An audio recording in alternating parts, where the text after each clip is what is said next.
Kung halimbawa itutuloy ng Senate Court ang impeachment proceedings laban kay Vice President Sara Duterte na sinabi na ng Supreme Court, sa tingin nyo kaya hindi may insulto ang Supreme Court sa desisyon nila na unconstitutional?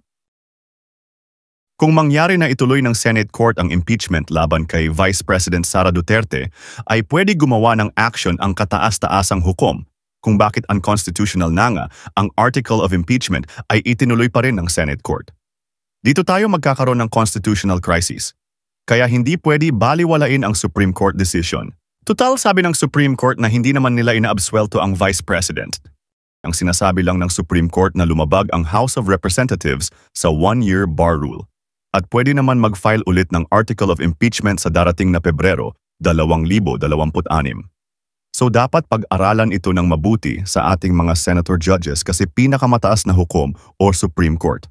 Doon sa Senate Court, huwag ninyo idahilan na separate body ang Supreme Court at Senate Court. Kung kaya kahit sinabi na ng Supreme Court na ang Article of Impeachment laban kay VP Sara ay unconstitutional, pero itutuloy nyo pa rin dahil sa tingin ninyo may matibay na ebidensya.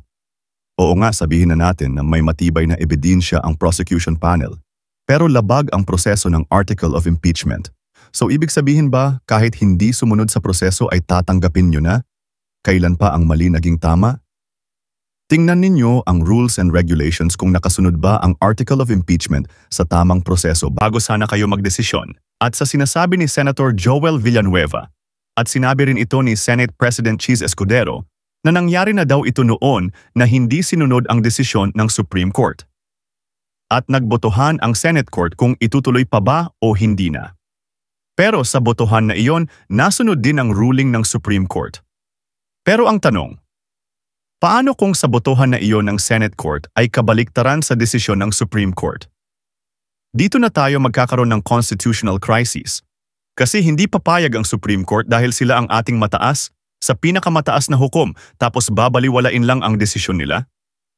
Doon sa Senate Court, pag-aralan ninyong mabuti na mapanatili at hindi mawala ang respeto sa ating justice system. At mapanatili ito na nirerespeto ng susunod na ating salinlahi. Kaya sa mga senator judges na gustong makita na impeached si VP Sara Duterte, may panahon pa kayo, pwede pa mag-file ulit o gumawa ng panibagong Article of Impeachment ang House of Representatives sa darating na Pebrero 2026 next year. Pero siguraduhin ninyo na sumusunod sa tamang proseso para hindi na maging unconstitutional ang naturang Article of Impeachment. Pero sa ngayon, matuto kayo gumalang sa ating Supreme Court. Talaga may mga senators na hindi marunong gumalang sa desisyon ng Supreme Court. Isa na dito si Senator Villanueva and also itong si Senator Bam Aquino. Mga atat talaga kayo na maepa-impeach ang Vice President Inday Sara Duterte. Dahil gusto ninyo ituloy ang impeachment against Sara Duterte na samantala naglabas na ng desisyon ang Supreme Court na sinasabi na ang Article of Impeachment laban kay VP Sara Duterte ay unconstitutional. So, porket separate body ang Supreme Court at ang Senate Court, kaya gusto ninyo ituloy ang impeachment proceedings kahit na may nilabag ang House? Respeto sa Supreme Court ang isaalang-alang ninyo at hindi pansariling interest. Sabihin pa nating pwede ituloy ng Senate Court dahil pagbobotohan lang naman iyon kung itutuloy o hindi. Pero kung magkaganoon, parang hindi ninyo nirespeto ang Supreme Court decision. At kayo mismo ng mga senator judges, lalo na itong si Senator Villanueva, at itong si Senator-elect Bam Aquino na pwede ninyo itama ang unconstitutional at gawin nitong si Senator Villanueva at Bam Aquino na constitutional. Bakit? Dahil Supreme Court na ang nagsasabi na ang Article of Impeachment laban kay VP Sara Duterte ay unconstitutional. So paano mo gusto ituloy Senator Villanueva at Bam Aquino ang impeachment proceedings na maliwanag na unconstitutional? Huwag kayo magpahalata na atat kayo makita si VP Sara Duterte na na-impeached. Ang gawin ninyo, Senator Villanueva at Senator Bam, maghintay kayo pagdating ng Pebrero 2026 para doon pwede na ulit kayo mag-file ng Article of Impeachment. At sana puntahan niyong dalawa Senator Villanueva at Bam Aquino ang House of Representatives at tulungan nyo na tama at constitutional ang gagawin ninyo na Article of Impeachment. Para naman hindi masayang ang effort ninyo na epa-impeach ang Vice President Inday Sara Duterte. At pag nangyari iyon, edi wow. At saka na kayo magbunyi Dahil lubog na ang mga Duterte na samantala sa panahon ng FPRRD ay nabawasan ang krimen sa Pilipinas at naging drug-free pa ang karamihan sa mga lugar. Pero ngayon, huwag kayong magbulag-bulagan dahil alam ninyo na bumalik na naman ang mga drugs. Bakit ko ito nasabi?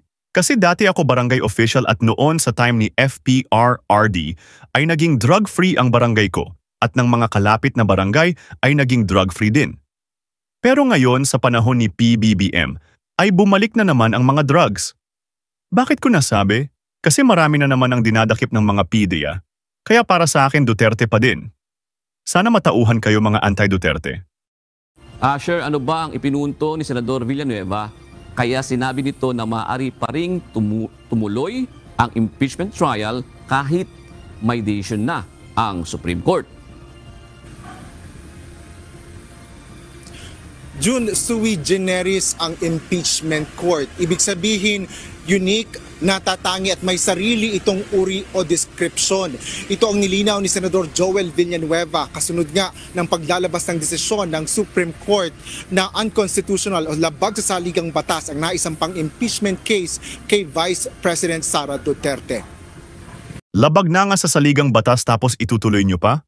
Porket separate body ang Supreme Court at ang Senate Court?